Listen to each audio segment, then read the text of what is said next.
તો પરીક્ષાને લઈને સમાચાર મળી રહ્યા છે કે જ્યાં પરીક્ષા રદ નહીં કરવાના નિર્ણય સામે વિદ્યાર્થી નેતા યુવરાજસિંહે કાયદાકીય લડત લડવાની ચીમકી ઉચ્ચારી। તપાસ કમિટીની રચના કર્યા વગર મનસ્વી રીતે નિર્ણય કરાયો હોવાનો યુવરાજસિંહનો આરોપ। પરીક્ષાર્થીઓએ પણ પરીક્ષાને કાયદાકીય રીતે પડકાર આપવાની તૈયારી બતાવી છે। સૌપ્રથમ તો પહેલા તો તપાસ કમિટીની રચના કરવી જોઈએ। તપાસ કમિટી જોવે, સમજે, ખરેખર શું ઘટના બની છે એ જો વિચારવામાં આવે।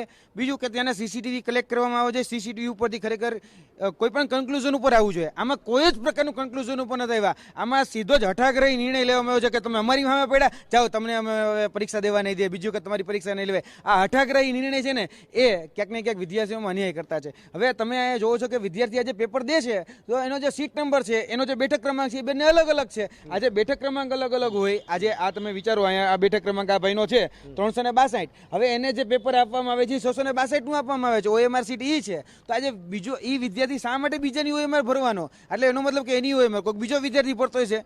એટલે આ ઘટના જે બની છે ને, હવે આમાં અમે તો ત્યાં સુધી પહોંચ્યા કે આ જે નંબર છે ને, બરોબર, એ નંબર આજે અહીંયા જે કહી શકાય કે જે સંસ્થા છે એ સંસ્થાના બોર્ડ ઉપર લગાડવામાં આ નંબર જ નથી ક્યાંય। ખરેખર આ નંબર 27/12/26/62, અહીંયા તો સિરીઝ પૂરી થઈ જાય 27/12/26/50 50 તો સિરીઝ પૂરી થઈ જાય તો 62 વાળી સિરીઝ એટલે આખું સેન્ટર ચેન્જ થઈ ગયું છે।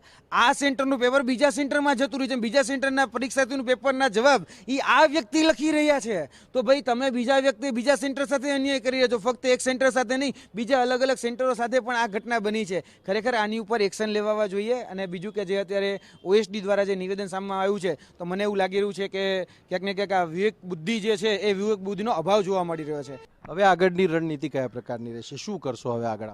બધી જ રીતે જોવા જઈએ તો અમે સક્ષમ છીએ આગળ કઈ રીતે જવું।